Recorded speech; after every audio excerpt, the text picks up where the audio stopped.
What's up, guys? Welcome back to Culture Binge, the Wisecrack podcast, where we get all types involved in the cultural zeitgeist to see what's going on. As always, I am Michael, joined by the Bernie Madoff of crypto art investments, Alec, and the songbird of a generation, Serby. Alec and Serby, how are you all doing today? Well, thank you. How are you? Just fantastic. Feeling really energetic. Alec, how are you? I'm great. A little taken off guard by the Bernie Madoff thing, but I'm liking it. I mean, he was very successful for a time, so I'm comparing you to his successful period, not his incarcerated period. So at least have that. So we have a lot to get into today, as always. We're going to talk about digital art. We'll talk about innovations in dining and dashing. And we will talk about why one of the most important singer-songwriters of the generation is upset. But first, let's talk about why we are happy and sad at various levels. We'll do slaps and chaps. This is the part where we all share something that's really slapping for us the past couple weeks and something that's chapping our behinds. So, Serby, let's start with you. What are your slaps and chaps for this episode? So what slaps? The Undoing on HBO. I did not have high expectations going in, but I was pleasantly surprised. It was the kind of show where as soon as it ended, I wanted to start the next episode. I really liked seeing Hugh Grant on screen. The other thing that slaps is my best friend from business school is ready to date again. Her relationship ended last year, so she's ready to date again, and I'm super excited for her. I have a request for our viewers. If you have a Raya or Raya invitation, if you could please send that my way, because she's currently on all the dating apps and she's not having What's Raya? I mean this in the best way possible. I don't think one of our listeners has a Raya invitation. What's Raya? We have a diverse audience. No, but I don't mean it about diversity. I mean, Raya is like the historically slightly more douchey influencer and C-list celebrity dating app that you have to be invited to go on. So it's if you want to have like a late night cuddle with John Mayer, you go on Raya and you hope for the best. Safe sex, John Mayer. Yes. So I want her. So this is actually kind of a selfish request as well, because I want her to go on the app. So this way she can go on these dates and tell me what it's like. And then I can talk about it on Culture Binge. Yeah, that's great content. So if you want good content. Yeah. So if you could please send me Culture Binge at wisecrack.co an invitation, or however it works. Please do that if you want to know what it's like to date on this exclusive dating app. What chaps? I watched the show Away on Netflix, and it's about a space crew that goes to Mars, and I really liked it. It's so great. It's the effects are really good. The stories are interesting, and I'm so sad to learn that the show was canceled and it's not coming back for a second season, and I'm gutted. So that's what chaps. Wow. Thank you. I appreciate Alec, that. how about you? Slaps and chaps, what do you got?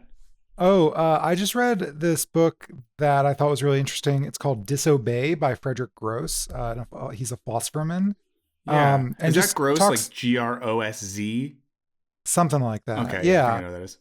But just talks about like the kind of obedience and obviously disobedience part of that through a lot of like sort of historical figures. And I thought it was really interesting. Well, sounds fantastic.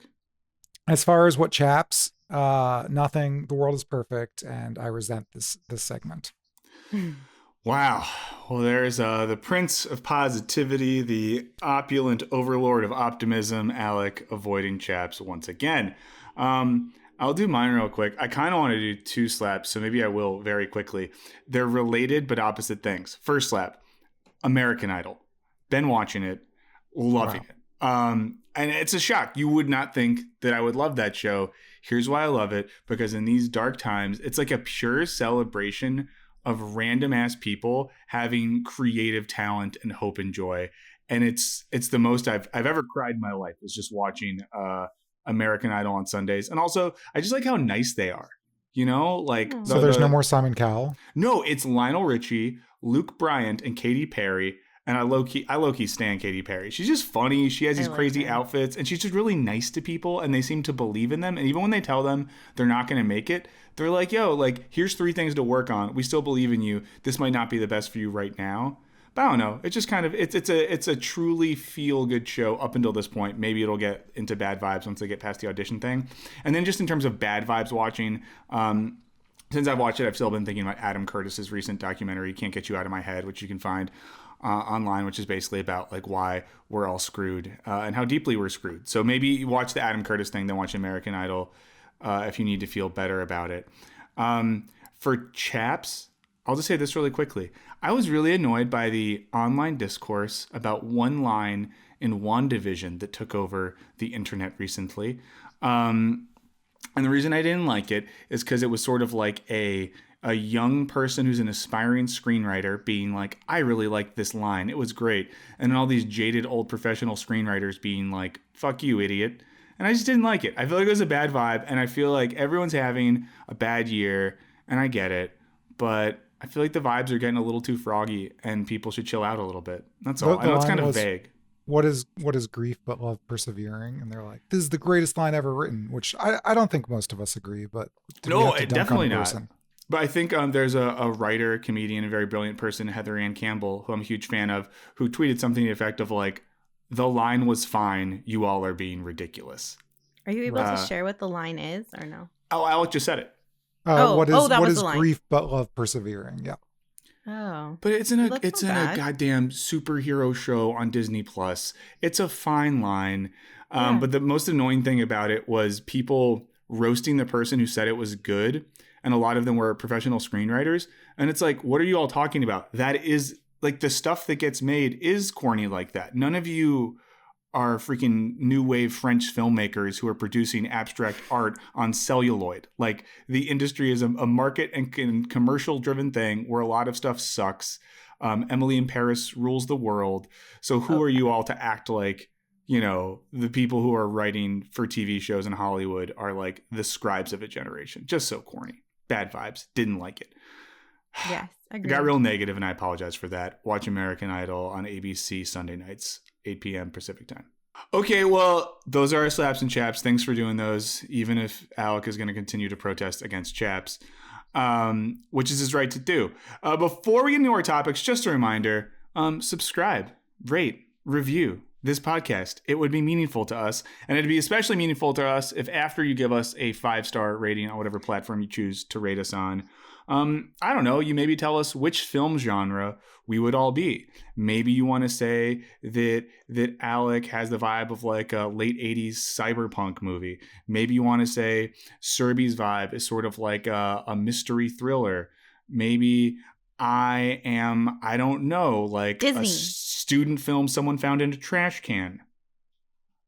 Or Disney. But I don't know. Burns is specifically like the genre of 50-year-old Disney movies that are very problematic. That's I think my vibe would be the problematic Disney movie. Yeah. Some involves steamboats and lots of like Southern songs sung awkwardly and with choruses of birds singing them. So once again, just rate, review, let us know what film genre you are. We'd really appreciate that. And if you do that, we'll read some of them on here. So that's always fun. But for our first topic, and everyone, I barely understand what he's going to get into here. We'll see if you understand this. Alec is going to tell us about some recent Grimes-based drama around crypto-based digital art. I don't think it's drama, but okay, yeah, news. What? Sorry, what? Okay, so it's not drama. It's some news, some current events, some happenings around crypto art.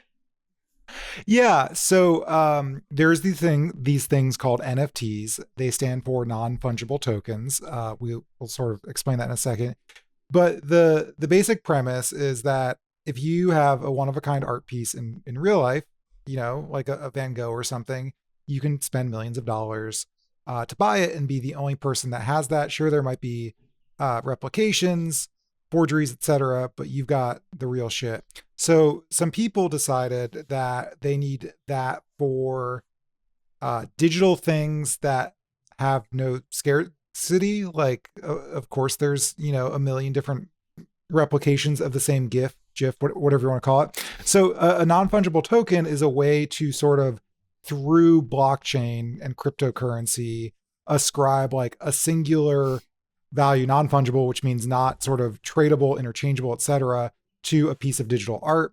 So if any of you are familiar with the Nyan Cat, which is the sort of cat animation with like a Pop-Tart and a rainbow coming out of it, an artist sold one of those for a ton of money. Grimes is doing them. Lots of people are selling these things for tens of thousands of dollars or hundreds of thousands of dollars. So before I move on, basic premise, it's a one-of-kind digital art piece. Are we all on board so far? Yes. Why can't I click Shift Command 4 and just take a screenshot of this and then share it? You can, but there won't be something on the sort of blockchain ledger saying that it's yours. Okay, you know, it's okay, like it's a certificate of authenticity that you get with your limited edition Michael Jordan. Okay, so like when Martin Shkreli bought that one-of-a-kind Wu-Tang Clan album, even if someone then ripped that to the internet, he would still have that original one-of-a-kind copy. Well, yeah, he has a physical copy, so it's a way to replicate. I mean, the thing about all this stuff is it's scarcity. When you have a physical object, it's easy to say, I have the one and the original. Yeah, so it's a way to have digital scarcity. Yeah, a way to have digital scarcity. So specifically, there's a insider article about Grimes. The article reads, over the past few weeks, sales of non-fungible tokens or NFTs have taken off. NFTs, which operate as a unique type of digital asset or token, have in some instances sold for millions of dollars a piece, contributing to a crypto art market that's valued at over $100 million. Grimes had 10 NFTs that brought in over $5.8 million in under 20 minutes. This is Grimes, pop artist, also married to Elon Musk. I think maybe the consensus is Grimes is cool and Elon Musk is less cool, or is Grimes not also cool? I would say Grimes was really cool and she's been less cool, not because she's married to Elon Musk, because we can't blame people for their partner's whackness, but a lot of her takes and views have gotten very whack since she's been the partner of Elon Musk. Yeah, and I think that flows nicely into this next bullet I have from this article, which is one piece, an image that depicts a baby guarding Mars. This is artwork done by Grimes, has garnered significant attention, trading at over $300,000 in under 10 minutes. It's called Newborn 2 NFT, has already been relisted after that one auction at $2.5 million. There's another piece called War Nymph, appears as a baby to represent, and there's a quote. Yeah, we've got some Grimes art, and the art is I mean, I can't make this kind of art. I'm not gonna knock the artistry behind it, but I feel like in terms of, is this good art? I'll knock it. This is stupid. Yeah. Like I think it's a thing where like the artistry or like the technical part of it is cool and like it looks pretty, but at the same time the art of it is dumb. So War Nymph, it's a state of, this is a quote, a state of infancy where she sheds her old skin of corruption, the site says, adding that she battles the destructive forces of obsolete ideas and systemic decay that threaten the future. Get it? It's about Elon Musk's struggles because he's trying to burn the old system and then send us all to Mars in some libertarian colony. But anyway, that's the sort of War Nymph series. Grimes is obviously not the only one. In February, the digital comic artist Chris Torrey sold an NFT of his Nyan Cat for nearly $600,000. We also, Joy, can we put on, there's the Pepe? Oh no, Pepe art? Well, so the original artist who made Pepe sold for a ton of money. It's a Homer Simpson Pepified. And again, I just want to remind everyone, the original artist of Pepe is not a bad person. It was appropriated by Nazis. And then he tried to fight the Nazis, and there's a documentary. I haven't seen it. I've heard it's very good. But that's what's going on with NFTs. What I find interesting is that I would say even in the real world, you have a physical copy or you're a sneakerhead, you're trying to get, like, it's all fake. It's all, supply and demand and human psychology. There's no like inherent reason that like gold should be valued at what it is. But this is more fake in a way that makes me feel deeply uncomfortable. Mm-hmm. I don't like this. What if I told it. I just Why want do to you get like it? involved in it. Like, I want to sell something. Okay, so Yeah. you don't like it as art. You like it because you think it'd be dank to have one of these commodities that you could make some bank off of. 100%, yeah. Yeah, I mean, listen, like if I could just have a file and I sell the file and make a bunch of money, what an easy way to, as the ancients would say, secure the bag. But I just think like I just don't. I would rather spend thousands of dollars to just pay for like a really good album or something made by a musical artist rather than a weird digital thing of a baby throwing a spear at the earth to defend the ideas of Elon Musk. But here's a question. Aren't you kind of into sneakerhead / hype stuff? Am I Like into limited hype? edition? Yes, I do enjoy a good limited edition sneaker. So in terms of like, obviously Nike could make as many of this kind of sneaker, but they arbitrarily like, we're only going to make 100 to drive the Yes. price up. The scarcity in both cases is fake. What makes It is. I'm not knocking you. I just want to know. Well, I mean, like, first of all, let's just say it. Nike, just a good company. It's family owned. They produce things in a way that's ethical, and you feel good about yourself when you buy stuff from there. Or you have cognitive dissonance, and you convince yourself it's okay, even though you're aware that like a Malaysian child is probably making your shoes. But I guess the difference would be there's still something like functional about a shoe. So even if you're getting limited, I mean, because I'm not the type of person that like puts things in a case and never wears them. Even with limited edition things, I think they're fun to wear. Because then occasionally someone working at like a cool coffee shop who's younger than you might say like cool shoes, and you're like, hey, you've still got it, kid. But that's what you live for. I don't know, and I guess they're like tied into culture in a certain way. But hey, maybe I'm just convincing myself that there's a difference where there is none. But for me, at an intuitive level, a digital piece of blockchain certifiable art feels different than a physical good. I agree. Yeah. I don't know how you like, do you use that as like your desktop background? Like, how do you look at it? You just I think open some the file? people I think some people can like, obviously you can display in whatever way you want, but you could, for instance, have like a little LCD screen, or I'm just going to call it like, put a fucking iPad on your wall and like have it as an art piece. There's a Samsung model TV that like the whole thing about it is it looks like an art frame. So I guess you could put it on your Samsung, but then it's just going to waste time until you watch another episode of Stanley Tucci searching for Italy on CNN. Well, I know like Walmart, or they used to have those sort of digital picture frames where you could put in a USB drive and it'd like scroll through them. Yeah. So anyway, get a $20 digital picture frame and then put your $60,000 Nyan Cat on it. Or I just don't know if I'm at someone's house and they're like, hey, here's this cool NFT, whatever you call it, on their screen. And I think to myself, oh, cool. I also just looked that image up and I have it on my screen. And they're like, but technically it's mine. And I'm like, cool. But technically I'm looking at the same thing. Yeah. I think that's where I don't get it. Whereas if someone has like a Rothko in their house, I can get a printing of a Rothko, but they're going to have the version of the painting that our guy Mark was like physically touching and working on that represents the materiality of the artistic creation and not just a reproduction of that thing. So it almost feels like the original itself is the reproduction. Yeah, but so I agree with you in that it feels wrong and it feels bad, but I'm like almost challenging ourselves because again, with like the original painting, what if you just had a really convincing forgery? Yeah.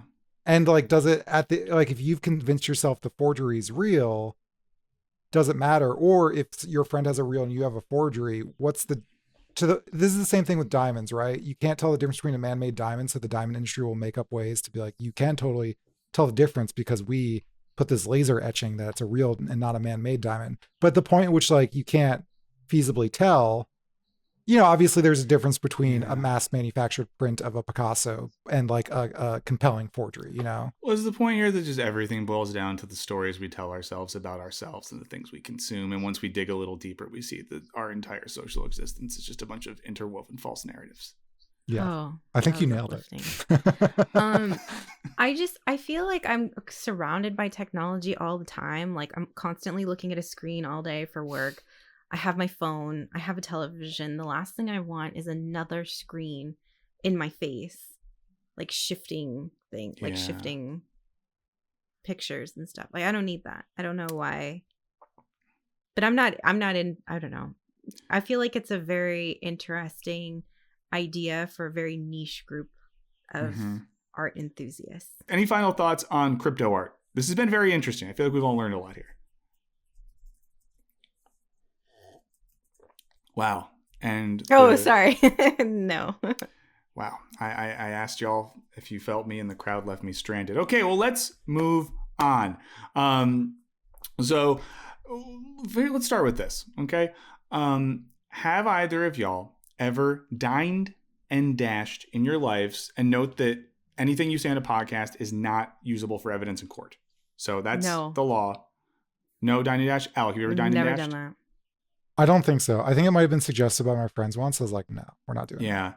Okay, either have I. I think the closest I've gotten was getting food from a place that had a hot bar and just eating it and then leaving. You know what I mean? So like I dined and didn't pay, but it wasn't like a restaurant.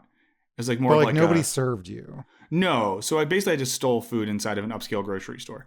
Oh yeah, that doesn't count. Yeah. And before we get into this, the reason dining and dashing is bad is because you're screwing over an individual employee who works off their tables and tips, and in some cases might have to pay for a customer that screws them over. So never dine and dash. But one of the weirdest things that has happened in the past year in the restaurant industry, and we've talked about sort of changes in the restaurant industry and food consumption and food delivery quite a few times over the past year.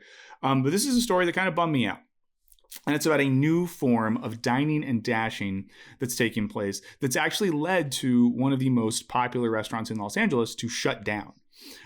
So yes, the restaurant in question is a place called Spoon by H, and it's in the Fairfax district of Los Angeles. And it's a family-owned Korean restaurant that started as kind of like a dessert and sandwich cafe, eventually started making larger dishes and noodle soups, was still a pretty small thing. And then very famous chef David Chang of the Momofuku restaurant group said it was his favorite restaurant in like Los Angeles or something. All of a sudden, place goes through the roof, gets very popular. Now they have been managing to stay open during the pandemic by making these like large boxes with a bunch of different stuff in them, different types of like meat, pickled vegetables, rice dishes. They're very good. I had one for lunch one day. But what started happening is people started putting in very massive orders, picking them up, and then disputing the charges with the company Talk that they do their orders through. So Talk is one of these companies that restaurants use to get orders for meals right now. One of the orders that kind of set them back the most was it was worth $728.76. Someone put this order in. Someone came and picked it up. They didn't leave vehicle information on their order, which is a standard thing. The customer showed up. The owner was like, "Let me help you take it to your car," and said the person acted kind of weird, but not too weird. She brought it to this customer's van, felt like she was just being a nice person and helping out a customer. And then within like a day or two, she got an alert that the charge was being contested. And eventually the money all got put on her, the owner of this small business. So rather than making almost $800, they lost both the cost of food and labor and the $800 that the customer contested. And this kept happening to this particular restaurant. And in most cases, the service sided with the consumer or the scamming consumer over the business. Now, some of the reasons this has been happening, I guess, more are that when people are taking orders digitally or by the phone, they're just taking your credit card number. They're not matching up your credit card with an ID or a person or anything like that. So it's been a mix of people both using scam credit cards. They make an order on the scam credit card. When the owner of the actual credit card files for the fraud, the restaurant kind of gets screwed in that case because they don't get that money. Or it's people using their own card or a scam card and then disputing the things. So restaurants don't have to do that. There's some other instances, and there's an article about this in the LA Times from a week ago. There's also an article on Eater about this thing you could look up if you wanted to. But it's happened in a bunch of other places. There's a butcher shop in Los Angeles that had some orders for over $1,000 that they said at the time didn't seem too weird because a lot of private chefs will sometimes call the butcher shop and put in these big orders. But one person put in an order for $600 of meat over the phone. The next week did $1,300 of meat over the phone. Then they were both disputed. So we're talking $2,000. And this isn't an industry that, if you've been keeping up with this, is truly, it's not dramatic to say, hanging on by the thinnest of threads. Mm-hmm. The restaurant industry is one that has horrible margins when the world is great and the economy is booming. In these times, it's been a lot of very small teams doing their best just to keep the lights on and pay their employees. So I don't know. It's a thing that kind of shocked me to hear this was a thing. Bums me out that people are taking advantage of restaurants during struggling time. Now, you might be saying, Michael, didn't you just tell us a story about you eating food from a place and not paying for it? It was a chain business that screws over their employees. They're fine. Okay? They're fine. I'm just going to assume it was Whole Foods. Yeah. I'm not going to say who. I'm going to say an evil person owns the place, so they're just fine. An evil person looks like Lex Luthor, has a shaved head, is based in Seattle, recently went through a big divorce. Their ex-partner got the biggest settlement in history, but I don't know. Maybe it's Whole Foods, maybe it wasn't. But very much bums me out to hear this is happening, and kind of like scary that it's setting a precedent that you can scam people. And you know, in some of these instances too, the woman who runs this place, Spoon by H in Los Angeles, said she started taking pictures of every order before she gave it to the customer. And in a lot of instances, the customer would leave and immediately file a thing that said, not all of my items were there. And she would have like photo evidence to be like, no, they were. And she said in those cases, people would say, oh, never mind, I found it in my car. But it just made it very apparent that people were taking advantage of a fragile restaurant industry to fuck them over. It bums me out. Any thoughts on this new era of dining and dashing? This is so sad. It's really upsetting to me. Yeah. Obviously it's awful. I'm kind of curious in the economics of these platforms. Like, it doesn't sound like they were using a delivery service, but whether it's Uber Eats or DoorDash or Seamless, you know, as a person who's not Dine N Dashing, I've had problems with like refunds and stuff. And what you're saying is, it seems like, I'm confused about why the business had to pay. Like, I could understand if they were out $800 worth of food, but they also had to pay $800. That's what I don't understand. Yeah. So, with this business, with Talk, if I understand this correctly, you know, the customer paid this money, then they filed a dispute for the charges. And then, wait, maybe I said this wrong. So they just didn't, they just like got and then lost $800, but they just lost, I'm assuming, the food and the labor attached, right? Yeah. So, okay. So here's like from the article on it. Yeah. So it says in this, in January, Talk let her know that she had lost her appeal and that she was responsible for the $728.76. So it probably was deposited in her account and now she has to give it back. I think it just means that she had to refund it. But also, for instance, if they were taking a cut out of it, did they also have to repay the cut? These are all questions. Yeah. If you work in a restaurant, I want to know, because from my perspective, not Dine N Dashing, but I've had with a delivery service that I don't want to promote and want to stop using altogether. Just like a ton of problems of like food getting picked up and never getting there. So I've gotten like all these refunds and credits, but I think it's the service's fault, but I also suspect the restaurant might be paying for the fuck ups of like the delivery people. And that would make me feel even shittier. Well, yeah. In the same LA Times article, there's some examples from some businesses that use Postmates and DoorDash. And in those instances, someone said that on Postmates, they have been able to get reimbursed. The example here is like on a Postmates order, a customer requested a full refund for a restaurant's dish because they said it was the wrong size, but the restaurant only serves the dish in a single size. So the restaurant owner was able to send a photo to Postmates, explain the sizing, and was reimbursed. So in some of the delivery services, it sounds like those owners have had better luck getting those things. But it seems like even in the instances where they're using delivery services that are, I guess, a little more amenable to restaurants, the restaurant owners are having to go through all these extra layers of effort to document everything with photos just to be ready to defend themselves, because that's how much these things are coming up. And in some instances as well, when they freeze the charge, days or weeks might go by where a restaurant doesn't have access to the money they should have been paid for the dish in question. And from the article in the LA Times, at least, one of the commonalities is it happens a lot on really large orders. So I think the point is as well, if you're running a struggling restaurant, that $1,000 you're out might be a really big deal if that's frozen for a week or two. Yeah, totally.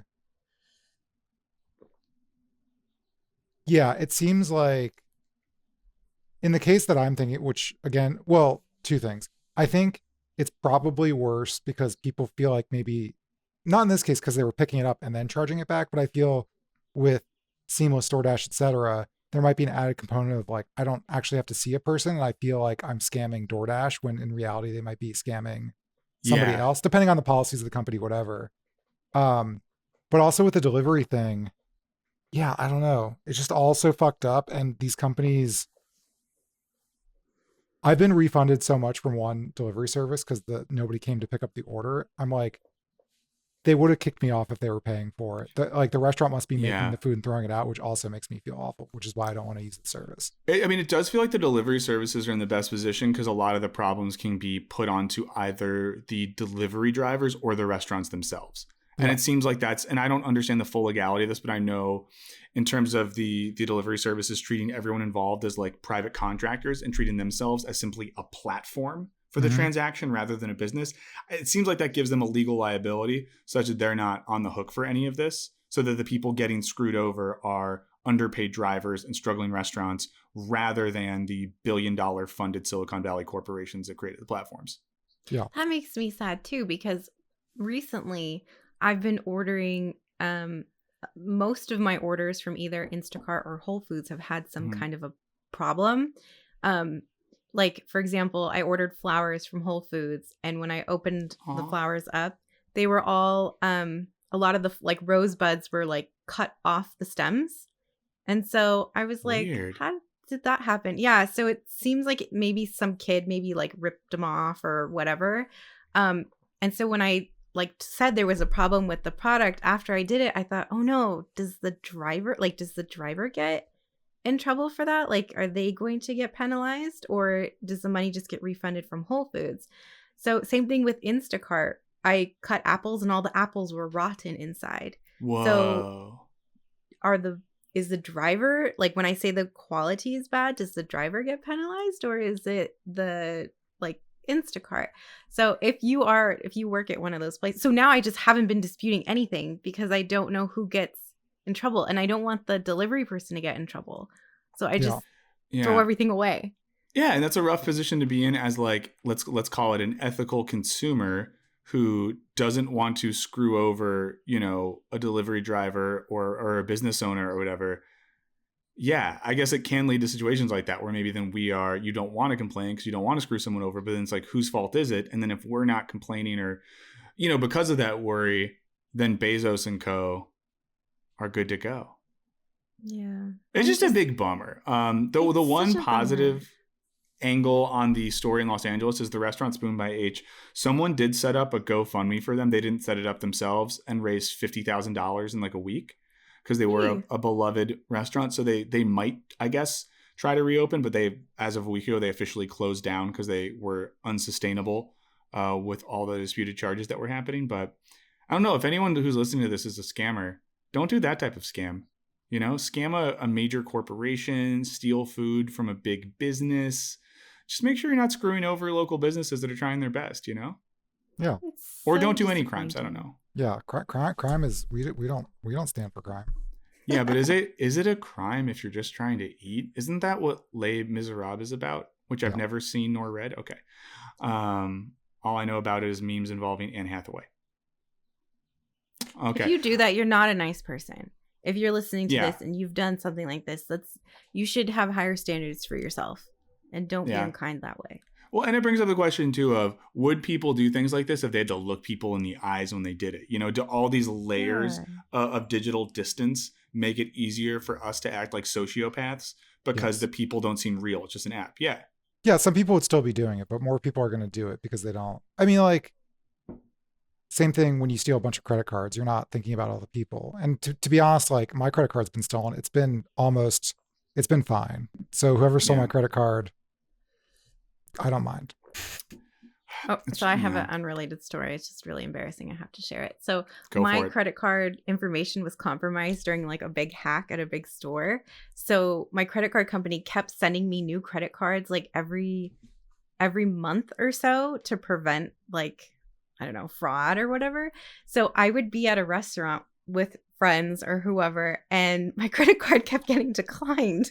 And like after the third time with the same person, the guy was like, "Are you having credit issues? Like, are you in a financial bind?" Oh, the card decline thing, that isn't, knock on wood, that hasn't happened to me in a while, but gosh, when I was in my mid-20s, it was always that constant fear sometimes of like just giving someone a card and being like, I hope this works. Not because it was hacked, because I was broke. That's horrible.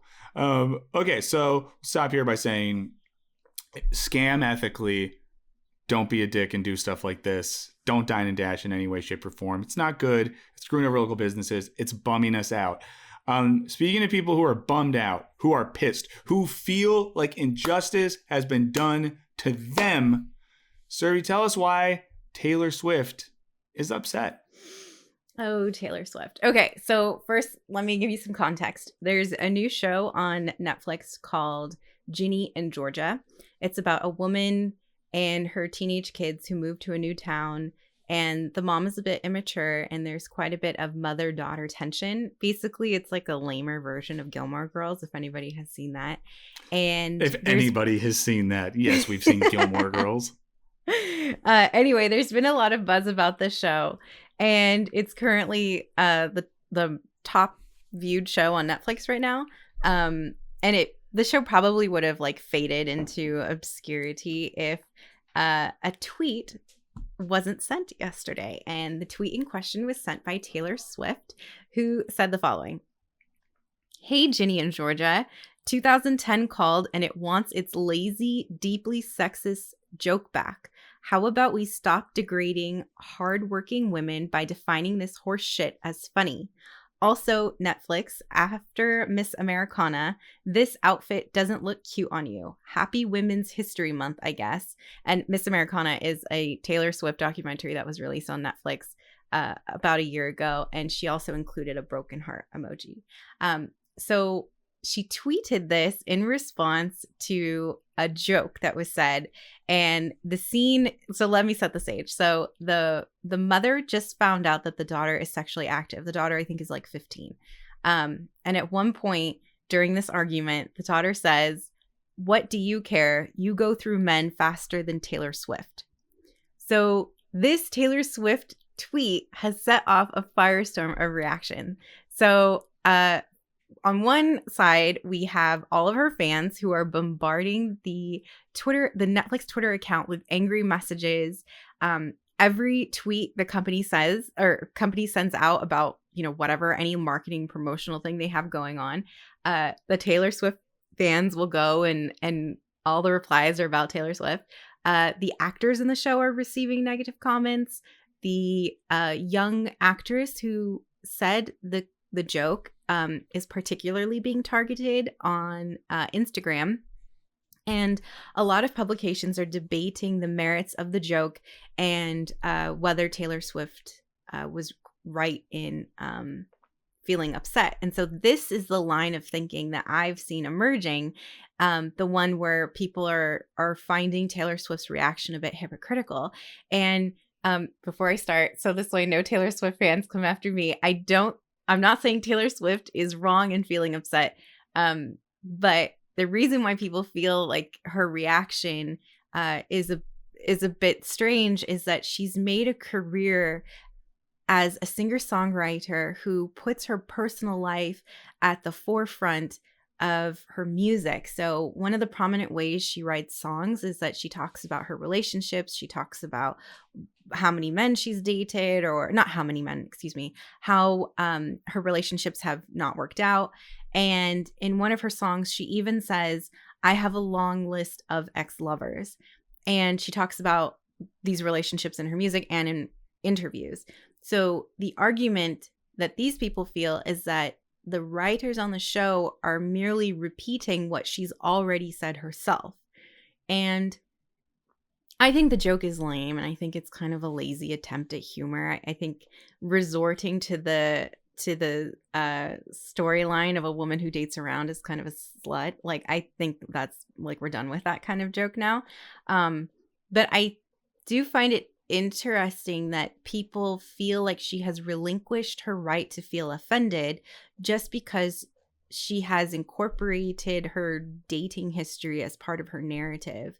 And I started to think about that, like the idea of forfeiting our right to be offended in situations just because of how we've presented ourselves in the past, or some of the things, so our personal history. So anyway, what do you think? I don't think it's, I think forfeiture of your ability to be pissed at things is maybe the wrong framework, but what I think is, well, here's a question about the joke. Whether it's a good or bad joke, is it a joke like, haha, Taylor Swift is like a slut, or is the joke like, haha, Taylor Swift is like romantically unsuccessful? Like, I feel like, you know, don't make fun of your female friends for sleeping around in the same way that dudes do. But if it's like, you know, for instance, I might make fun of a boomer for being divorced 5 times. That's not about promiscuity, but that's about like their inability to, you know, find a good partner, stuff like that. And so like, what do you have a sense of like what side that joke was on? No. But it sounds like, too, the joke, I mean, it wasn't about Taylor Swift. It's a character making fun of her mom, using the reference of a celebrity who, for better or worse, is known to have had a lot of boyfriends. Yeah. So it is a lazy type of contemporary humor, which is, and someone put this on Twitter a long time ago. I'm sorry to not like credit them, but they did this little graph that was like contemporary humor, 2 overlapping circles. And it's like one cultural reference, another cultural reference. In the middle, we have joke.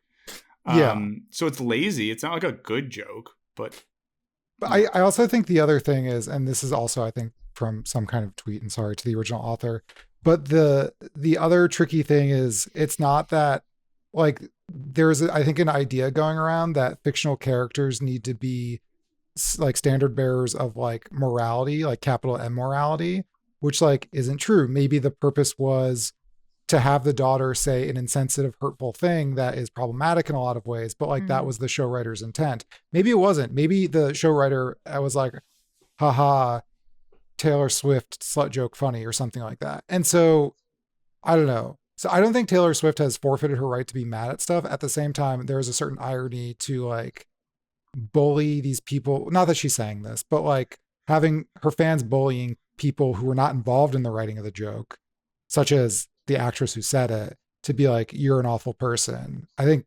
there's so many levels of fucked upness in what's happening.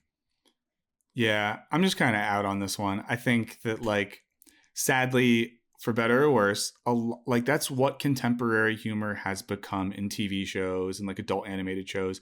It's just a barrage of pop culture references. Sadly for her, I guess Taylor Swift is one of the most famous people on the planet. And her personal life is also known about, kind of in the same way. A very lazy joke made in a lot of things is like any joke about Leonardo DiCaprio.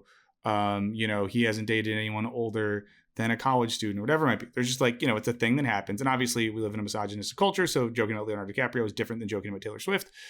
But I don't know. It's like, it's a dumb joke. Things like that are said a lot about a lot of people in the public eye. Taylor Swift has infinity dollars. Until she brought this to light, I had never heard of the show. I imagine a lot of people had never heard of the show until she brought it to light. And now the fact that like a young woman is getting attacked by Taylor Swift's fans to defend another woman, like, it's clear here that the motivation isn't let's defend women from patriarchal culture. It's we are zealots for Taylor and we will dance in your blood if you desecrate her spirit. Yeah. And I just think it's like a weird version of stan culture. And I also think it's just like, I don't know, like, okay, for example, sometimes, especially after like certain Wisecrack videos, I'll get a random tweet from someone with 1 follower and no user image that says something really mean to me. Now, what I normally do is think these are funny and I just don't respond. But if I then retweet that and say, what a horrible person, then a bunch of people are seeing this thing, then the thing is getting attention. I realize it sounds like I'm comparing myself to Taylor Swift. That's not what I'm doing. But You're I'm just exactly saying, like Taylor Swift. Listen, as we're the same height. You're So the I think same I have height. that in common. We're the same height.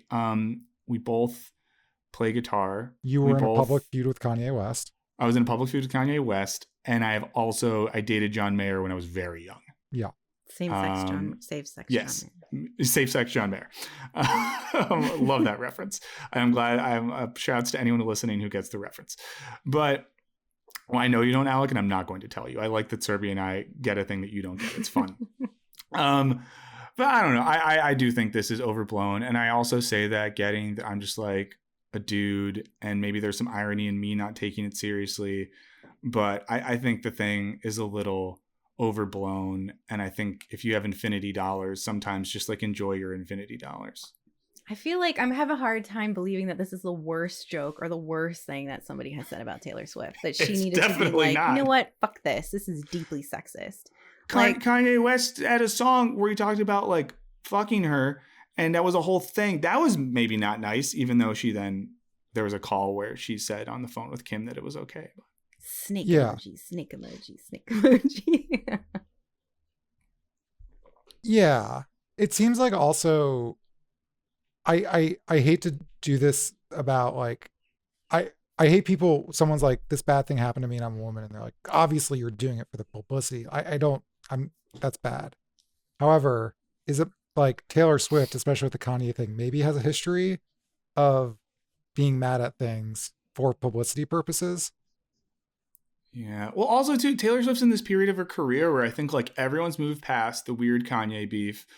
She's put out two really great records during the pandemic that have highlighted her artistry and made it very clear that she truly is like a fantastic musician.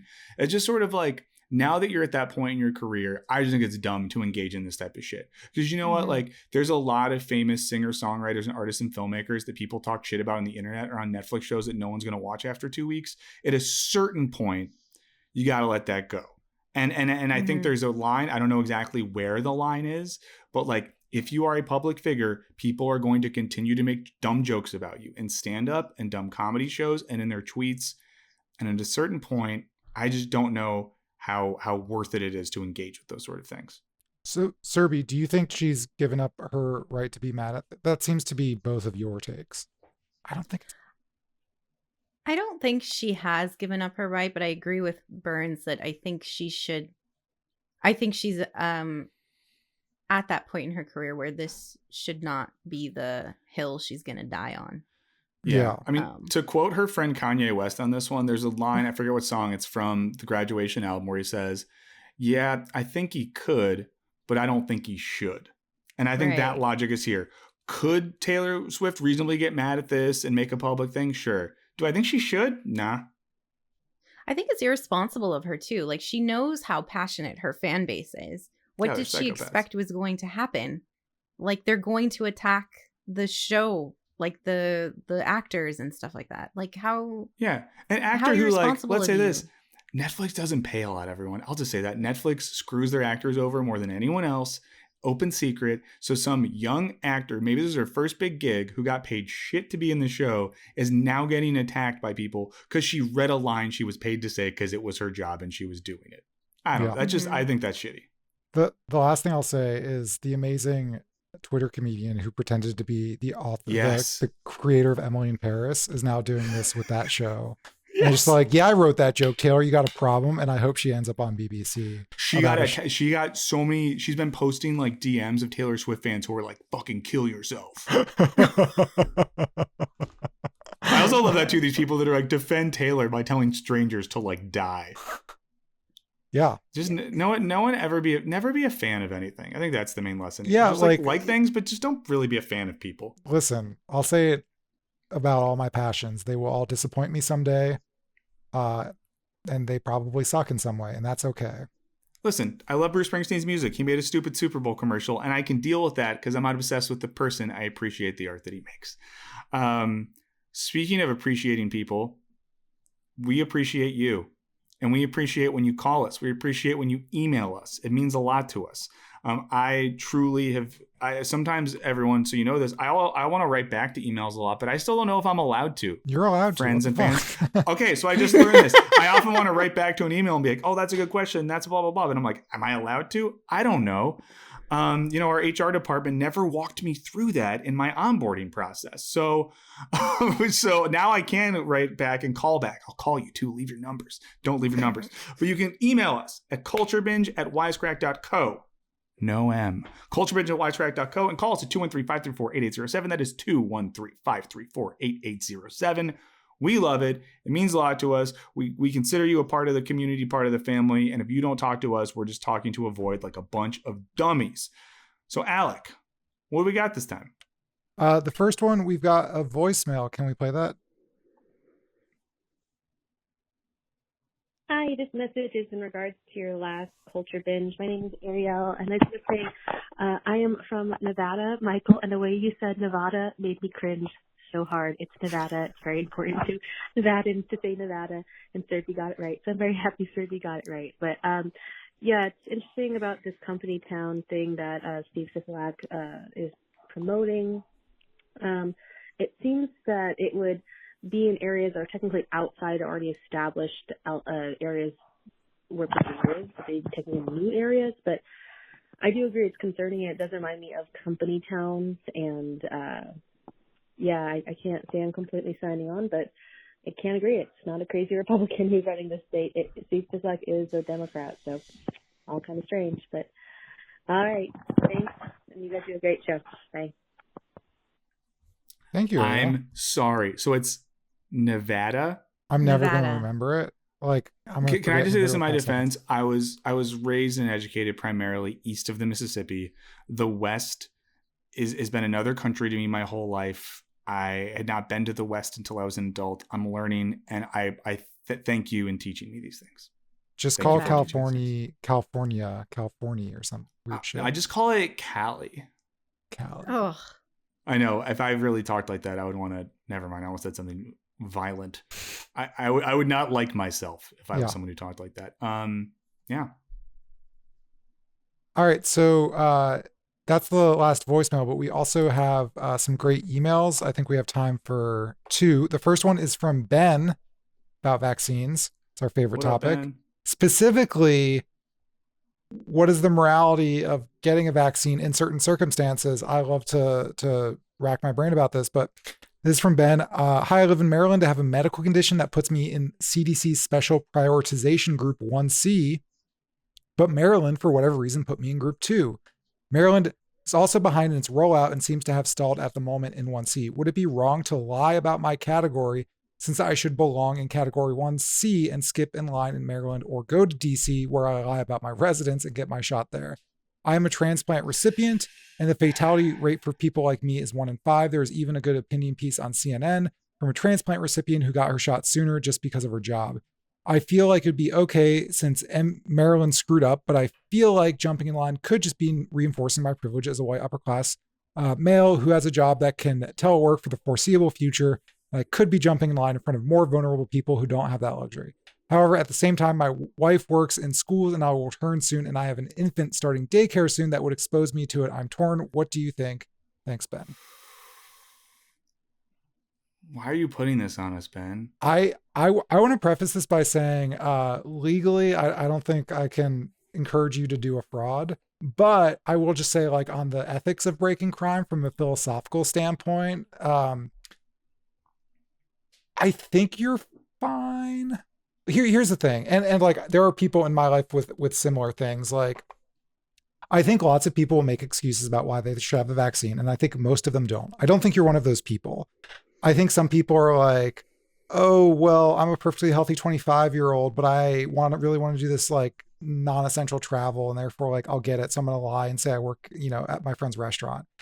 But you're not one of those people. Like, you seemingly have like a huge chance of dying from coronavirus. You're probably like, listen, there is a broad range of sort of health statuses among people who are 65 or over 75.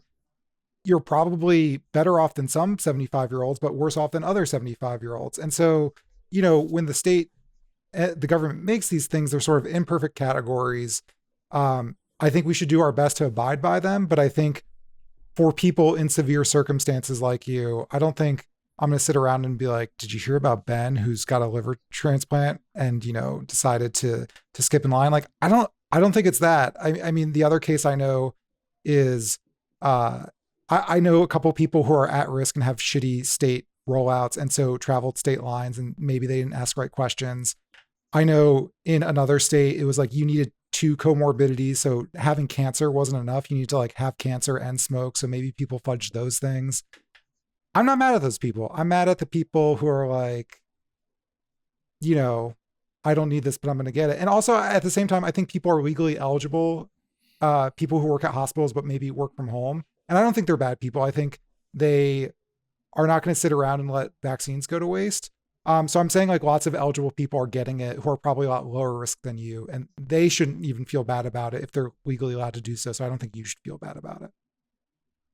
If I heard this story, I would not be mad at you if you got the vaccine. Yeah. I think that's a good way to put it. Yeah. I think if I had a friend in your situation and they did it, I wouldn't judge them. I probably wouldn't do it, but I have issues with feeling like anything I do is hurting others. It's a problem. I'll bring it up with my therapist. But I think like, you know, there's the people who are literally scamming their way in. And there's a thing that happened in LA recently where there's been these codes that were meant for people of color and vulnerable communities at a certain testing site. And then a bunch of like white bougie people started texting the codes around and being like, no, it's like a FEMA testing site. Let's go get tested. And those people I think could like go swim in the ocean with bricks for shoes and I wouldn't care. I think in your case, Ben, you know, I think that's reasonable. And I think like Alec kind of pointed out, the blame for a lot of this is on the people responsible for the rollout at a systematic level and not at the individuals caught in a difficult system. So just don't tell us what you do because I don't want to have that on my conscience. Just be safe. I also think if you feel like guilty about like, you know, you work from home but are exposed in these ways, you know, help other people. I don't know how you would help them. And again, I cannot legally recommend any kind of fraud, but just like, you know, you got yours, help other people get theirs. Yeah, like kiss lonely people on the mouth. Yeah, that's how the antibodies Yeah, you say, I'm not vaccinated. I have an example. Feeling so lonely? Let me come over and kiss your mouth. Best friend. Of mouth kissing? Sorry, go ahead, Serby. Your best friend. So my best friend, the one who's ready to date again, she randomly got called in to get her vaccine. Whoa. I don't know if it was like a glitch in the system or what happened, but she struggled with it a lot. And then her sister, who's a physician, just encouraged her to get it because they needed to just get vaccines done. So she went and got it. But because she's young, healthy, and vaccinated now, and she felt super guilty, she's now going to volunteer at either vaccine sites or food pantries and things like that to help people. So there are ways that you could offset your guilt and use your vaccine. Get this person a Raya account, everyone. Look at this. This is a person who gets their vaccine and says, you know what? I am now going to take this responsibility on and do something for others. Get this person on Raya. Let's get them hooked up with some celebs. If we get her the Raya thing, she'll have to tell us the stories anonymously. Yes. Everyone wins. Yeah. I'm all about feeling deeply uncomfortable with ourselves as a way to force ourselves to be better people. Like, I think we should all just feel bad that we're monsters and then go from there, you know? Like it. Was there another email, Alec? Yeah, one more. Good luck, Ben. Good luck, Ben. Yeah, good luck, Ben. Serby, do you have to go right now? No, I'm okay. Okay. One more email. This one is from Adam. The question's directed at Michael, but Adam said, whoever, it's open for everyone. I am a college student studying to become a social studies teacher. However, I've recently been thinking about pursuing teaching college. I'm currently working on my bachelor's degree, and I know at most universities, professors are required to have a PhD, which means more time spent in school and more student debt. I'm also a non-traditional age student, and I'm set to graduate with my bachelor's at the age of 32, so time is sort of a commodity for me. My question is, getting a PhD worth it, and is academia all that great? It looks like a lot of work getting there, but also seems like a lot of fun. I know I want to teach. However, at times I'm unsure if I truly want to pursue secondary education. On the flip side, most of my professors aren't the most approachable and sway to the pretentious side. I feel like they wouldn't be the greatest coworkers. Meanwhile, I know so many primary and secondary teachers and they're cool as hell. Every time I ask a professor for advice, I get a half-assed answer. Michael, with your experience in academia, do you have any thoughts or advice? Michael, you're going to have the good answer, but can I give my short, less informed answer first? I was very interested in becoming a professor to teach, especially earlier. It's still appealing to me, but as I understand, and Michael, please verify this, you are mostly stuck publishing or perishing, and the teaching part kind of sucks. Michael, what do you think? If what you want to do is be a teacher, I would recommend maybe finding a way that you could get like master's in education that's paid for by someone else, not you, whether it's through a teacher training program or something like that, and look into like middle school or high school teaching. Here's the deal. If you graduate with a BA 32, you'll probably finish your PhD, assuming you get in your first time applying, and you might not. You might have to apply for a few years, might have to move someplace you don't want to move to, might get a stipend that's really low, so you're going to take out some loans on top of that so you can just like live a lifestyle that's appropriate to a person in their mid-30s. Finish your PhD by about 40, and then in your 40s, you will be competing for jobs, a lot of them being visiting jobs, where if you beat out the other 300 applicants, you might have the privilege of a 2-year contract where you make $45,000 to $50,000 a year, probably with health benefits, definitely no 401k or anything like that, putting you in a position then where you are hoping by your mid-40s, you get a tenure track job where you maybe start at like $60,000, $65,000, potentially moving to a part of the country you don't want to live in, but knowing that's your only option, in a situation where you increasingly have to teach more. And while teaching more, there could be, like Alec pointed out, a pressure to publish, even if you have nothing to say, even if your whole motive is, I just want to teach, I want to help people, I want to be around young students, which is fucking a rad motivation. You might be pressured to write things that you don't even need to write, that the world doesn't need, because maybe you write a few good papers or one good book and you're psyched with that for a little bit. It's a really rough game, and a lot of cards are stacked against you. And I would say if the motivation is to teach, then I would consider ways you can do that outside of having to get a PhD. And also too, I will try to remember to email you, but please, if you hear this, feel free to email again with any further questions. I'm happy to talk to you about this. So what about if he were to get a master's and try to teach at a community college, assuming that he's based in the US? Even then, if you get a master's degree, your best bet with a community college is they let you do some adjunct courses. So you're getting between $1,800 and $2,400 to teach a course. Community college jobs are about as competitive as four-year universities at this point. So with a master's degree, you know, if there's a community college job that goes up, they're going to get hundreds of applicants with PhDs.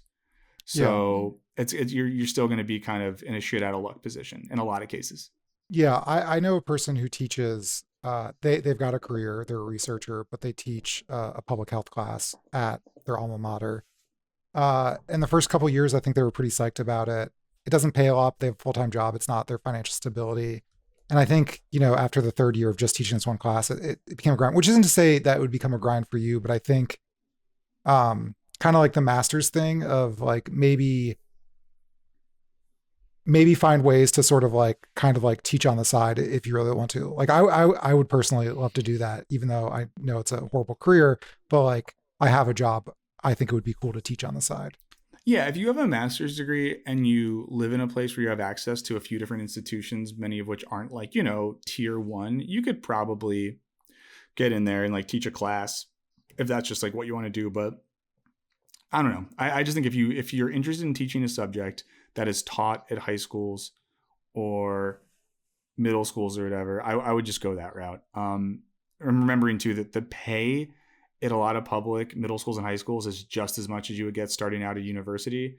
And in a lot of cases, you still get pretty good benefits and have some strong unions in certain places to look out for you. But yeah. And I suppose if you were to teach like junior year or like senior year students, especially like in advanced courses, then wouldn't they be just as like, what's the word? Like not smart, but like just as engaged as like college students?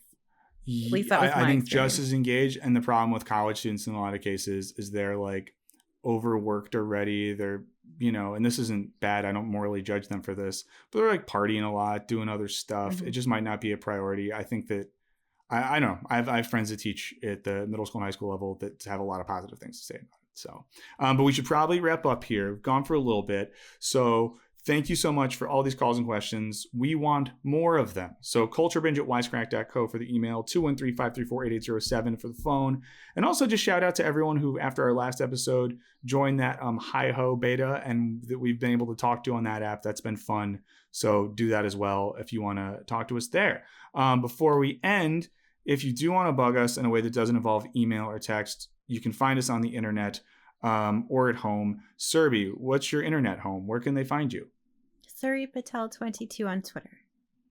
Alec, where can people find you, whether it's an apartment in New York or a Twitter where would they find you? You can find me maskless in the park making out with strangers or on Twitter at Wisecrack Alec. Ew. I'm Michael O'Burns on the good old social medias. And we will be back in 2 weeks. So we will see you, hear from you then. We'll probably be streaming live that time too, which is really exciting. So catch us then and have a great March.